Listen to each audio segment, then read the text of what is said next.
ভারতের ত্রিপুরা রাজ্যের মুখ্যমন্ত্রী অধ্যাপক ডক্টর মানিক সাহার পক্ষ থেকে প্রধানমন্ত্রী তারেক রহমানের জন্য শুভেচ্ছা উপহার হিসেবে 780 কেজি কিউ জাতের আনারস পাঠানো হয়েছে। দুপুর 1টার দিকে ব্রাহ্মণবাড়িয়ার আখাউড়া স্থল বন্দরের ইন্টিগ্রেটেড চেকপোস্ট দিয়ে আনুষ্ঠানিকভাবে উপহার বাংলাদেশে হস্তান্তর করা হয়।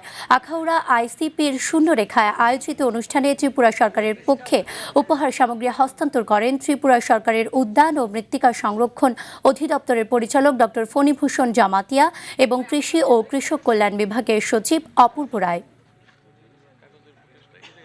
আমাদের এখানে এটা একটা বিশেষ করে কুইন পাইনঅ্যাপল যেটা আছে এটা খুব প্রসিদ্ধ এই ক্যাটাগরিটা। তো আমরা এমনিতেও এক্সপোর্ট করছি এটাকে। আমরা চাই বাংলাদেশের সরকার এবং মানুষ এটা সম্বন্ধে জানুক, এটা আরও পরিচিতি লাভ করুক।